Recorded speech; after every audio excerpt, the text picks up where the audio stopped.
Hello అండి అందరికీ. మేమైతే ఒక ప్లేస్కి వెళ్తున్నాము. ఎక్కడికి వెళ్తున్నాము అనేది వీడియో లాస్ట్ వరకు చూడండి. మా పిల్లల బర్త్డేకి మా బాబుకి అస్సలు బాగలేదు. అందుకోసం ఒక దేవుని దగ్గర అయితే మొక్కాను. అక్కడికే వెళ్తున్నాము. ముందుగా అయితే కోడి తీసుకున్నాము. మనకు అమ్మవారు అంటే గుర్తొచ్చేది ముందు కోడే, మేక కదా. మా బాబుకి అయితే ఫుల్ ఎలర్జీ వచ్చింది. చెవి వెనకాల, పొట్టకి, కాళ్ళకి. అసలు తగ్గుతుందో లేదని చాలా భయపడ్డాను నేను. ఒక హాస్పిటల్కి అయితే వెళ్ళాను, కానీ అక్కడ తగ్గలేదు. మళ్ళీ వేరే హాస్పిటల్కి వెళ్ళాను, అక్కడ కూడా తగ్గలేదు. లాస్ట్కి ఒకరు చెప్పిన హాస్పిటల్కి అయితే వెళ్ళిన. అక్కడికి వెళ్ళినాక 2 డేస్లో తగ్గిపోయింది. చాలా రిలీఫ్ అనిపించింది నాకైతే. టానిక్, ఆయింట్మెంట్, లోషన్ ఇచ్చాడు. 2 డేస్లో తగ్గిపోయింది, కానీ మళ్ళీ వస్తుందేమని చెప్పి భయపడినా, కానీ రాలేదు. అప్పుడు కూడా కొంచెం కొంచెం అక్కడక్కడ కొన్ని అయితే ఉన్నాయి. ఇక స్టార్ట్ అయ్యాము.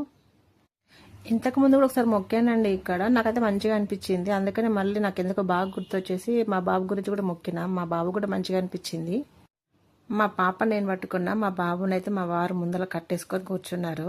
మా పాప అయితే బాగానే ఆడుకుంటుంది. ఎక్కడ ఏడుస్తుందో అని చెప్పేసి భయపడినా, మా బాబు కూడా ముందర కూర్చొని ఎంజాయ్ చేస్తున్నాడు వాడు. మా బాబుకి ఎవరు లేకున్నా వాళ్ళ నాన్న ఉంటే సరిపోతుంది. వాడు బాగుంటాడు. లేదంటే గోల గోల చేస్తాడు, కీకలు పెడతాడు వాడు. మేము వెళ్ళే ప్లేస్కి మీరు కూడా వెళ్ళి ఉంటే కామెంట్లో కామెంట్ చేయండి. చాలా పవర్ఫుల్ అమ్మవారండి. చాలా అంటే చాలా నాకు మంచిగా అనిపించింది. వీలుంటే మీరు ఒకసారి వెళ్ళిరండి, బాగుంటుంది. ప్లేస్, అట్మాస్ఫియర్ మంచిగా ఉంటుంది. పిల్లల ఆనందం కంటే మనకి ఏది ముఖ్యం కాదు కదండి. వాళ్ళ ఆనందంగా ఉంటేనే మనం కూడా ప్రశాంతంగా ఉంటాము. అక్కడ మేకలు కోస్తారు, కోళ్ళని కోస్తారు, బోనం చేస్తారు, అన్నీ చేస్తారండి. చాలా బాగుంటుంది కూడా. కోడిని కోసినాక మనం ఒక్కలే తింటే బాగుండదు కదండి. అందుకని మా ఫ్రెండ్స్ కాదు, వాళ్ళ ఫ్రెండ్స్ని అయితే పిలిచాము కొంతమందిని. సో కొంతమంది వచ్చారు, కొంతమంది రాలేదు. మా రిలేషన్స్ కూడా పిలిచినాం మేము. ఏదో చిన్న దావత్ ఇవ్వాలి అనుకున్నాము. మొత్తానికైతే రీచ్ అయ్యామండి. కనిపిస్తుంది కదా టెంపుల్ మీకు ఇక్కడ చూడండి. నేను మా వారిని బొట్టు పెట్టి అని అడిగిన, కానీ అక్కడున్న ఆమె తనని అనుకొని తను బొట్టు పెట్టింది నాకు. ఎవరిని అడుగుతున్నావు అమ్మ అంటే నేను మా సార్ని అడుగుతున్నానని చెప్పాను. ఆమె నవ్వుతుంది. కమల పిల్లలా అని అడిగింది. అవునండి అని చెప్పాను. పాప బాబా లేదంటే ఇద్దరు పాప బాబులా అంటే లేదండి ఒక పాప ఒక బాబు అని చెప్పాను. అదృష్టవంతులు ఒకేసారి అయిపోయింది. మళ్ళీ మళ్ళీ అవ్వకుండా ఎదురు చూ కానీ మాకు మాత్రం చుక్కలు కనిపిస్తాయండి ఇద్దరితోటి మేనేజ్ చేయలేక.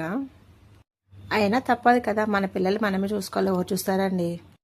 ఎవరో వస్తారు, ఎవరో చూస్తారు అని చెప్పి మనం ఒక్కడే ఆగలేము కదా. అన్నిటికీ ఆ దేవుడే దిక్కువారు, అంతే. అన్నిటికీ ఆయన దిక్కు, ఆయన్నే చూసుకుంటాడని చెప్పేసి మేము కూడా ఎంత బాధగా ఏం పడము. టెంపుల్ గుర్తుపట్టారండి, కనిపిస్తుంది. ఇక్కడ ఇంకో విషయం చెప్పాలి అనుకుంటున్నా. నేను 5th మంత్లో ప్రెగ్నెన్సీగా ఉన్నప్పుడు ఒక సిచ్యువేషన్ జరిగిందండి. అందుకోసం అయితే నేను 2 కొబ్బరికాయలు కొడతా అని మొక్కిన. ఎక్కడైనా సరే 2 కొబ్బరికాయలు కొడతా అని మొక్కిన. అదే పాటిస్తున్నా ఇప్పుడు కూడా. మా వారికి కూడా చెప్పిన, ఆయన కూడా సరే అన్నాడు. అందుకే 2 కొబ్బరికాయలు తీసుకొని 2 కొబ్బరికాయలు కొట్టినాము.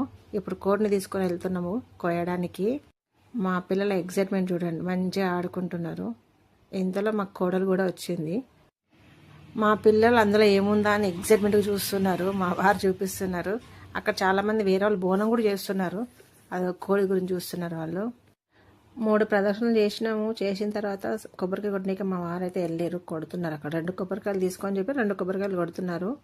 అక్కడే వండుకొని తిని వద్దామని అనుకున్నాము, కానీ పిల్లలతో అవ్వదని చెప్పేసి, అసలే వర్షాకాలం కదా, అవ్వదని చెప్పేసి ఇంటి దగ్గరికి ప్లాన్ చేసాము. అక్కడ 2 ఆడవాళ్ళు కూర్చున్నారు కదా, వాళ్ళైతే మమ్మల్నే చూస్తున్నారు. ఏం అడగాల అనుకుంటున్నారేమో. నేనే అడిగేసిన లాస్ట్కి. ఎందుకు అలా చూస్తున్నారు అని అడిగిన. కమల పిల్లలా అని అడిగారండి వాళ్ళు మమ్మల్ని. చాలా ఆనందం వేసింది నాకు. అవునమ్మా అని చెప్పాను. ఒక పాప ఒక బాబా లేదా 2 పిల్లలు అంటే ఆడపిల్లల మగ పిల్లలని అడిగారు వాళ్ళు నన్ను. నేను మాత్రం ఒక పాప ఒక బాబు అని చెప్పిన. వాళ్ళు కూడా సంతోషం, అమ్మ మంచిగా ఉండండి, పిల్లల్ని బాగా చూసుకోండి అని చెప్పేసి అన్నారు. కొబ్బరికాయ కొట్టినాక ఆ నీళ్ళు అయితే మా పిల్లలకు తాగించాలని మా సార్ ట్రై చేస్తున్నారు. వాళ్ళైతే తాగట్లేదు. తాగినా కానీ మళ్ళీ దగ్గు వస్తుంది కదా అని చెప్పేసి వద్దని చెప్పిన నేను కూడా. మా పిల్లల ఆనందం చూడండి. బయటకు వస్తే చాలు, వాళ్ళకి ఇంట్లోనే ఉండి ఉండి బోర్ వస్తుంది. అప్పుడప్పుడు అలా తీసుకెళ్తే మంచిగా అనిపిస్తుంది అని చెప్పేసి అంటే వదిలేసినాం కింద. ఇంకా ఆటలే ఆటలు. మా సోని అయితే వచ్చేసింది. హాయ్ అందరికీ అని చెప్తుంది. మా పిల్లలంటే ప్రాణం. తనకి చాలా బాగా చూసుకుంటుంది, అస్సలు వదలదు. తనకైతే కోడిని కట్ చేసినాం. అక్కడ గిలగిల కొట్టుకుంటుంది చూడండి, పాపం కదా. అయినా సరే మొక్కినాం కదా, తప్పదు, ఏం చేస్తాం మరి. కోడలికి బాబు అంటేనే చాలా ప్రాణం అండి. తననే చూసుకుంటా ఉంటుంది, పాపనంతా పట్టించుకోదు. వెనకాల వ్యూ కూడా చాలా బాగుంది చూడండి. చెరువు, చెట్లు అంత మొత్తం బాగుంటుంది. ఎక్కడని మీరు గుర్తుపట్టే ఉంటారు అనుకుంటున్నాను.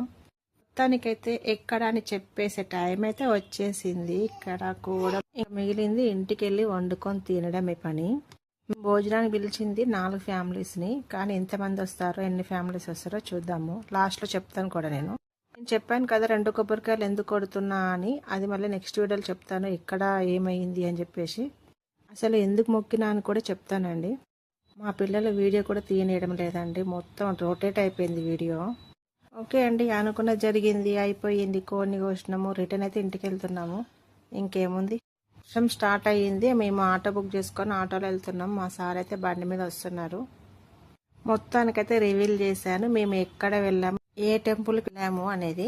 వచ్చాక గబగబా వంటలు చేసేసాము. బగారా, చికెన్, రైతా, వేడివేడి అన్నంలోకి చికెన్. వంటలు మాత్రం మా కోడలు చేసింది, చాలా సూపర్గా ఉన్నాయి.